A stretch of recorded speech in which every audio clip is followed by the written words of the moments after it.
Vamos a hablar de la situación de pobreza. Hay un informe del Banco Mundial que habla de las posibilidades de tener un descenso en los porcentajes tan alarmantes que hemos tenido en los primeros meses del año, con una pobreza que presentaba un porcentaje por arriba del 52,9%. Pero habla este informe también de algunas trampas en la situación estructural, política, social y económica de nuestro país que favorecen al crecimiento de este flagelo. ¿Qué dicen desde el Observatorio de la Pobreza de la Fundación León Chantal en este sentido? Justamente, Caro, estamos con el coordinador del observatorio, con Julio Picabea, para que nos cuente algunos detalles. Tratemos de entender este informe que se ha emitido, hablar de esas trampas. ¿Qué tal, Julio? Buen día. Hola, buen día, ¿qué tal? Buen día, Caro, ahí en el estudio. Hola, bueno, a ver, tratemos de entender este informe primero, si te parece, de estas trampas que habla. Bueno, el informe es bastante interesante. En términos generales va en línea similar con lo que plantean muchas consultoras privadas de Argentina que avisoran una disminución del nivel de pobreza de cara al segundo semestre del 2024 en línea con la baja de la inflación.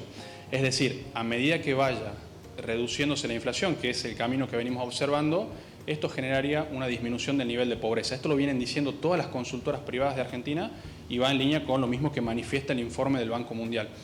Pero lo más interesante no está ahí. El informe avanza sobre algunas cuestiones que intentan explicar la estructuralidad del problema, aborda algunos factores que tienen una incidencia directa en el problema de la pobreza en Argentina. En primer lugar, hace referencia a las desigualdades generacionales y regionales de la pobreza en la Argentina. Es decir, a cómo incide la pobreza en términos generacionales y en términos regionales. ¿Qué quiere decir esto? En términos generacionales, si ustedes ven la pobreza en Argentina, la pobreza afecta principalmente a niños y a jóvenes. Por eso se dice siempre que la pobreza en Argentina está infantilizada. Actualmente tenemos 7 de cada 10 menores de 14 años que vive en un hogar pobre en la Argentina. En sentido contrario, cuando se observa el gasto social en la Argentina, por cada peso que la Argentina invierte en niños y en jóvenes, se invierte 3 en adultos mayores, siendo que la incidencia de la pobreza en los adultos mayores es mucho menor a la incidencia de la pobreza en niños y en jóvenes. Hay un problema ahí de direccionamiento del gasto social. Y en segundo lugar, cuando el informe nos habla de las desigualdades regionales, lo que nos está diciendo es que cuando se mira la pobreza en la Argentina, gran parte del problema de la pobreza lo explica el conurbano bonaerense y el norte de la Argentina, el norte del país. El segundo factor que aborda el informe es el que hace referencia a la informalidad laboral. Actualmente 4 de cada 10 personas en edad de trabajar en la Argentina lo hace informalmente. ¿Qué quiere decir esto? Que no aporta al sistema previsional. Hay un problema de aportes al sistema previsional y a su vez no recibe los beneficios de la seguridad social. Y el tercer gran problema, que es un problema más complejo y que tiene que ver con tal vez el gran problema del siglo XXI a nivel global, es el cambio climático. Naciones Unidas viene haciendo mucho hincapié y advirtiendo acerca del problema del cambio climático. Como ustedes saben, el cambio climático refiere al calentamiento de la Tierra desde la revolución industrial hasta la actualidad. De hecho, muchos especialistas de Naciones Unidas vienen planteando que es prácticamente irreversible el cambio climático y vienen instando a los países a modificar su matriz energética y pasar a un esquema de energías limpias para frenar la emisión de gases de efecto invernadero. Ahora, ¿qué es lo que pasa con el cambio climático? Que a medida que se vayan agravando los fenómenos climáticos, esto desencadena consecuencias sociales y políticas, como la migración en el norte de África, como la migración en Centroamérica, y a quienes más afecta es a las personas que viven en situación de vulnerabilidad, porque son las que tienen una vivienda precaria, que cuando la lluvia se vuelve más intensa se inunda la vivienda, son las que padecen los calores extremos, son los que tienen problemas de acceso al agua potable, por lo tanto están padeciendo situaciones de salud graves. Bueno, el cambio climático incide más en las personas en situación de vulnerabilidad, las que viven en situación de precariedad. Por eso el informe es interesante a la hora de plantear estos factores para entender que la pobreza no basta solo con el crecimiento económico, no basta solo con la estabilidad macroeconómica, son condiciones fundamentales e importantes e imprescindibles, pero hay ciertos factores que hay que tener en cuenta si queremos realmente pensar un abordaje genuino de la pobreza. Julio, a ver, permíteme preguntarte sobre lo que marca el informe, que se podría salir de la pobreza de a poco, obviamente no sé cuáles son los números que reflejan. ¿Cómo se le explica a quien está escuchando, quien está viendo ahora, si dice baja la inflación, lo venimos viendo en los últimos meses, pero a mí no me alcanza?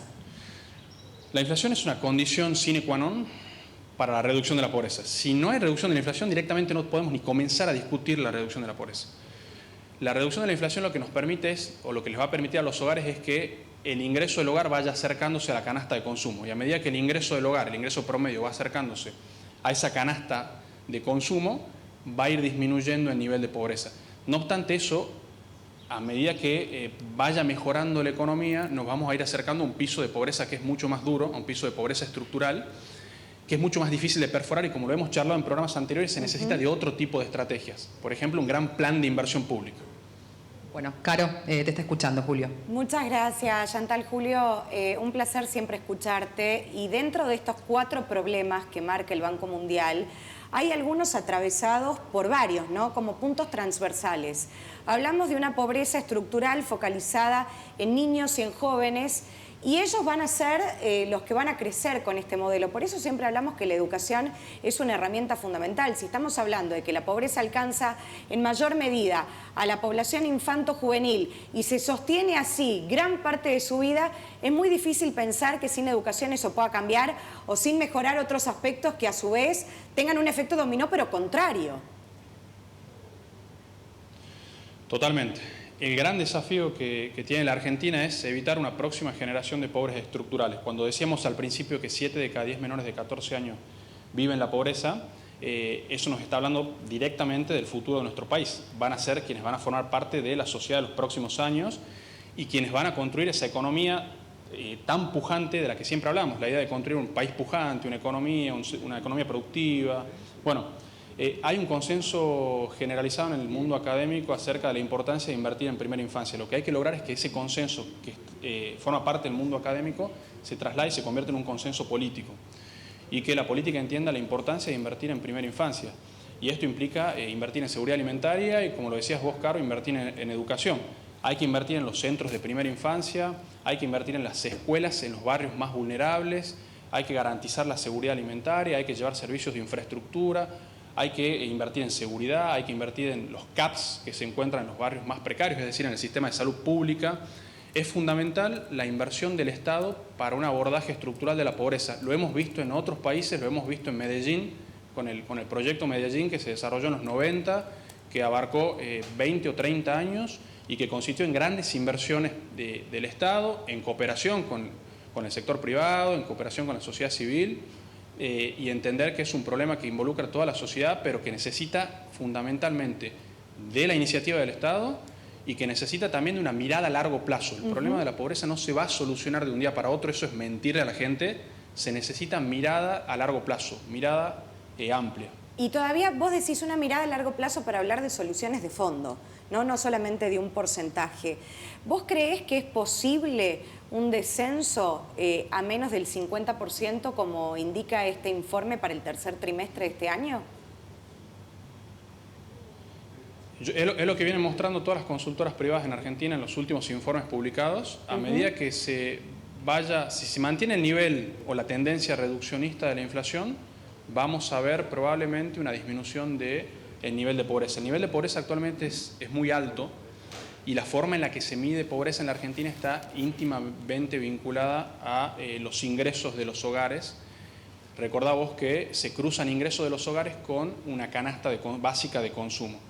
Al aumentar los productos que forman parte de esa canasta básica de consumo, obviamente la canasta se va alejando del poder adquisitivo de los hogares y por lo tanto aumenta el nivel de pobreza. A medida que se vaya ralentizando el proceso inflacionario, deberíamos tender a ver una disminución del porcentaje de pobreza y si se mantiene sostenidamente en el tiempo por algunos años, debería volver a ubicarse la pobreza en niveles previos al 2020, previos a la pandemia. Ese sería el mejor horizonte en el corto plazo. Pero de nuevo, para pensar una reducción de la pobreza estructural se necesitan otro tipo de intervenciones, otro tipo de estrategias, se necesita principalmente un gran consenso político como ocurrió en otros países del mundo. Julio, un placer como siempre escucharte, desandar esta temática tan sensible y tan preocupante. Vamos a ver entonces cómo avanzan los números y por supuesto esto atado también, como lo decías, a la inflación y a la recuperación del salario. Muchas gracias por este tiempo con Viva M.